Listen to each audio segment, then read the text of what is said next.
नमस्कार मंडळी. आजची प्रसन्न सकाळ. सकाळी बाहेर येऊन निसर्गाचं दर्शन घेतलं, नमस्कार केला. सूर्यनारायण उगवण्याच्या तयारीत होते.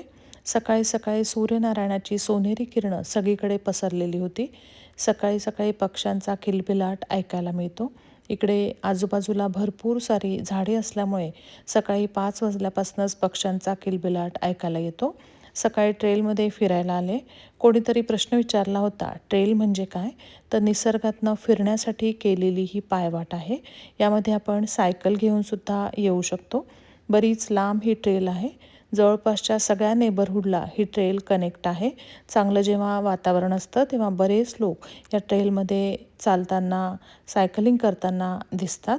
सकाळी आधी गुलाबाची देवासाठी म्हणून फुलं तोडली. खरं तर आपण इतरांना बदलण्यापेक्षा स्वतःला छोट्या छोट्या चांगल्या सवयी लावून आनंदात, शांततेत आपला संपूर्ण दिवस आपण घालवू शकतो.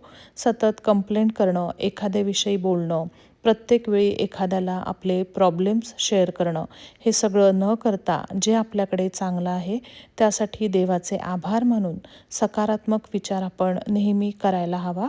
यामुळे आपल्या मनाला समाधान मिळतं आणि आपण दिवसभर आनंदी राहतो. देवासाठी फुलं तोडली, मनोभावे देवाची शांततेत बसून आधी पूजा केली, आरती केली, नित्यसेवेचं वाचन केलं. त्यानंतर नाश्त्यासाठी म्हणून उपमा केला, चहा केला आणि नाश्ता झाल्यानंतर वरचं आवरायचं होतं. वरती कपडे वॉशिंग मशीनमध्ये टाकायचे होते, ते टाकले. नंतर स्वयंपाकाला भाजी करायची म्हणून स्वयंपाकाची सगळी तयारी केली आणि अशा प्रकारे लाल भोपळा इकडे पॅक करून मिळतो. राईस कुकरमध्ये आधी वरण आणि छोले आधी लावले आणि याची भाजी करायची होती लाल भोपळ्याची. त्याचं जे साल आहे त्याचा आमच्याकडे किस करतात. तर तुम्हाला आज लाल भोपळ्याचा साल आहे त्याचा किस कसा करते त्याची रेसिपीसुद्धा सांगते. यासाठी लाल भोपळा कट करून ठेवला आणि जो किस आहे तो सुद्धा करून ठेवला. आधी लाल भोपळ्याची तेलामध्ये भाजी फोडणी दिली. तेल गरम करून त्यामध्ये फोडणीमध्ये मिरची, कढीपत्ता, मेथ्या, जिरे, मोहरी, हिंग, हळद हे सगळं टाकलं आणि लाल भोपळा टाकला, तो परतून घेतला. त्यामध्ये थोडासा काळा मसाला, लाल तिखट, थोडीशी धनेपूड टाकली आणि मीठ पेरलं, थोडासा गूळ घातला आणि ही जी भाजी आहे ती भाजी शिजू दिलेली आहे. नंतर राईस कुकरमध्ये वरण लावलेलं होतं. वरण झाल्यानंतर वरण सारखं केलं. वरणासाठी टोमॅटो चिरून ठेवला.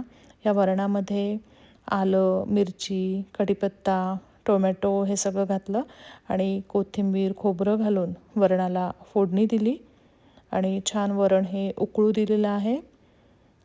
हा जो लाल भोपळ्याचा किस आहे, हा किस करताना तव्यावर हा किस केला तर छान कुरकुरीत असा हा किस होतो. जो पोळ्यांचा तवा असतो तो गरम असतो तेव्हा त्यामध्ये थोडंसं तेल घातलं, त्यानंतर जिरे घातले आणि कढीपत्ता घातला, तीळ घातले आणि हा जो किस आहे हा किस यामध्ये घातलेला आहे. तीळ घातल्यानंतर आधी हळद घातली आणि किस घातला. सगळीकडनं तो परतून घेतला.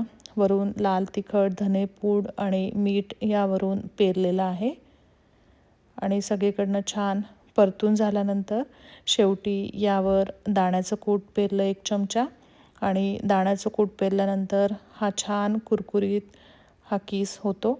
तव्यावरतीच हा किस राहू दिलेला आहे आणि गॅस बंद करून टाकला. छान तव्यावर हा किस कुरकुरीत होतो आणि चवीलासुद्धा हा छान लागतो. तुम्हीसुद्धा अशा प्रकारे लाल भोपळ्याचा किस बनवून बघा, सगळ्यांना नक्कीच आवडेल. हा झाल्यानंतर वाटीमध्ये आधी किस हा काढून ठेवलेला आहे. नंतर आंब्याचा रस करायचा होता. आधीच सकाळी आंबे पाण्यामध्ये टाकलेले होते. आंब्याचा छान रस तयार करून ठेवला. हा छान गोड असा आंबा आहे. यामध्ये साखरसुद्धा घालायची गरज पडत नाही आणि घट्ट असा छान रस तयार होतो. आई एकीकडे देवासाठी हार करत होती. कृष्णासाठी आईने हार बनवला आणि ब्रोकोलीचं सॅलड करायचं म्हणून ब्रोकोलीच्या सॅलडमध्ये आधी ऑलिव्ह ऑइल टाकलं, त्यामध्ये जिरे आणि थोडंसं लसूण घातला आणि ब्रोकोलीचे जे फुलं आहेत ते स्वच्छ धुवून काढून ठेवलेले होते ते टाकले. त्यानंतर फुलके तयार करून घेतले. हे फुलके करताना यामध्ये वाटीभर सोयाबीनचं पीठ कणकेमध्ये टाकलेलं आहे. छान सोयाबीनच्या पिठामुळे सुद्धा हे मऊ छान फुलके होतात. आणि फुलके तयार केले गरम गरम आणि सगळ्यांना जेवायला वाढलं. धन्यवाद.